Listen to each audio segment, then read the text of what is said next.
Hey guys, thanks for tuning in for another review brought to you by the Bourbon Brothers. My name is Gavin. And I'm Jeff. And today we are drinking Elmer T. Lee Bourbon Whiskey.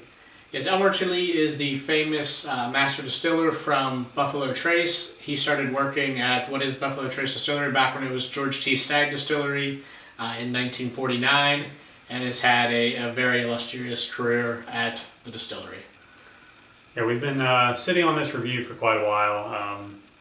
It's one of my favorite lower proof whiskeys, and for the price, it's just at the top of my list.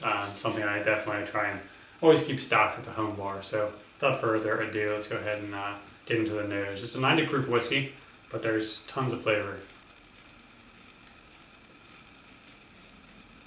Yeah, the flavors really, they pop out a little more than most 90 proof bourbons do. Absolutely. Definitely getting some rye spice, a little honey on the nose. You know, there's this nice flat vanilla tone. There's a good bit of oak as well. And just tons of spices. It's very well balanced on the nose. Yes, yeah. The sweetness and the spiciness, definitely they complement each other very well. Absolutely. Yeah, it's delicate, it's bold, everything I kind of want, you know, besides the barrel proof that you normally see me drinking. Yeah, it's delicious. Let's take a taste. Cheers.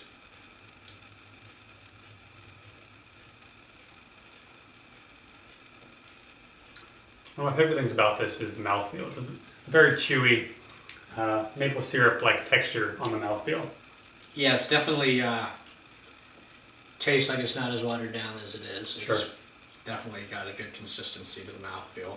And I think there's, fairly comparable to the nose in your notes. Definitely some tobacco oakiness in there. Yeah, absolutely. It's tons of spice, but it's also sweet. Similar to the nose, it's very well balanced. Elmer T. Lee uses Buffalo Trace as mash bill number 2. So that's the rye content of around 10 to 15%. Yeah, rye. What they call their high rye. Sure. Not as high as, other distilleries Sure. might be, but definitely creates a difference between the two mash bills. Other whiskeys in that mash bill too for Buffalo Trace include things like Blanton's, things like Rock Hill Farms or Hancock's Reserve.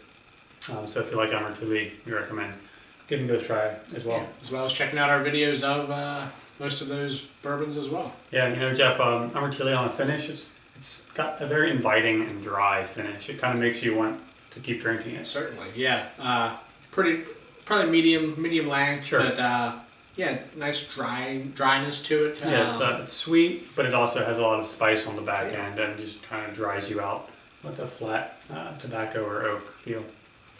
It's delicious. This is quite delicious. And under $30, if you can find it for the MSRP, it's one of my favorite whiskeys to drink.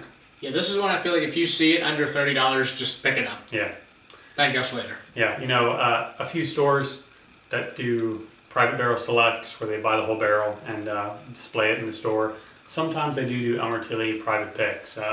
We had one not too far away do that and picked up a few bottles, so we're really excited to be drinking that. This is just the standard single barrel release, but it's still delicious. Yes, and also Elmer T. Lee, since you mentioned single barrel, is sort of credited as being the first master distiller to put out single barrel bourbon, which was the Blanton's. But so it's I think only fitting that the Elmer T. Lee is also a single barrel. Yeah, and it's delicious stuff. So Jeff, for the Bourbon Brothers review rating. I think the Bourbon Brothers definitely give this an A. I mean, it's at the price point. It's pretty hard to beat it under $30 for a bourbon this good. Well, keep your eyes on the lookout for some Elmer T. Lee. Pick it up if you can, and hope you enjoyed the video. If you did, give us a like, subscribe to the video, and you can find us on Twitter at Bourbon Bee Reviews. Cheers.